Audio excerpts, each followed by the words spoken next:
Salut les Butterfist, on se retrouve pour notre pronostic du Quintet du 6 juillet 2022, départ à 20h15 sur l'hippodrome d'Anguien, R1C7 prix de la Tour Eiffel. Ce sera une course d'athlée, allocation 44 000 euros, 2150 mètres à parcourir pour les 14 partants âgés de 5 à 7 ans, piste en sable, corde à gauche.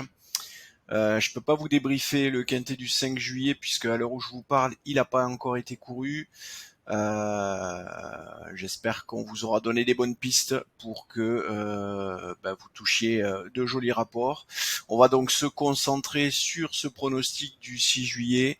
Avant tout, je souhaite d'abord vous remercier pour tous vos encouragements, pour les likes, pour les abonnements à la chaîne. Voilà, merci à tous de nous soutenir dans cette petite aventure YouTube. Un grand merci à tous. Voilà.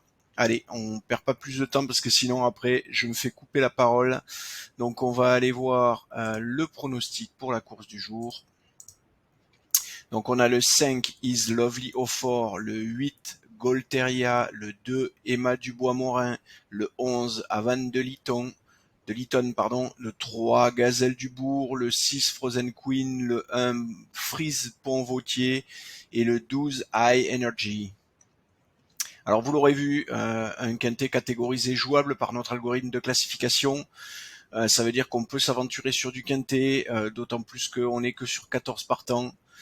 Donc vous le savez, une sélection de 8 sur 14, on est à plus de la moitié, il y a des chances de faire des jolis trucs, mais ne vous attendez pas à des rapports très élevés, parce qu'évidemment, plus la course est facile à décrypter, plus vous serez nombreux à avoir trouvé les bonnes combinaisons, et donc ça fera chuter nécessairement les rapports. Voilà, c'est la contrepartie. Alors, qu'est-ce qu'on peut voir au niveau des gradients de probabilité? Tout simplement que le premier cheval de notre pronostic, Is Lovely Offer, le numéro 5, il est à 17,75% de chance de terminer premier. Ensuite, ça s'écroule un peu, on tombe à 13,42 avec le 8 Golteria. Ensuite, on a deux ex-aequo, le 2 Emma du Bois-Morin et le 11 Havane de Lytton. Alors si vous décidez de jouer les trois chevaux, comme je vous le propose de temps en temps, de jouer les trois premiers chevaux de notre pronostic en placé, là vous devez faire un arbitrage entre le 2 et le 11, ou alors décider de jouer en 4, mais ça va commencer à faire un peu cher pour un ticket en 2, surtout sur une course à 14 partants et donc catégorisé jouable par notre algorithme. Vous risquez de ne pas retomber sur vos pieds et ça sera pas rentable, donc il vous faudra arbitrer ou alors attendre les prochains recalculs de nos pronostics. Ensuite, tout simplement, ça continue à s'écrouler. On va avoir le 3 Gazelle du Bourg à 8,49 et puis ça descend 6,96 pour Frozen Queen, etc., etc.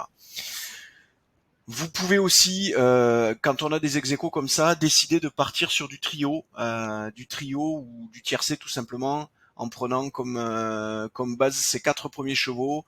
Je vous déconseillerais d'aller chercher Gazelle du Bourg. Ça risque d'être compliqué ensuite de rentabiliser un tiercé en 5 chevaux, mais à voir les cotes aussi si vous décidez de rester sur du simple gagnant ou placé, à voir comment ça va tomber. Voilà. Eh ben écoutez, on a fait le tour. Je vous souhaite une très bonne journée, une bonne soirée. Je vous dis bon jeu et à demain.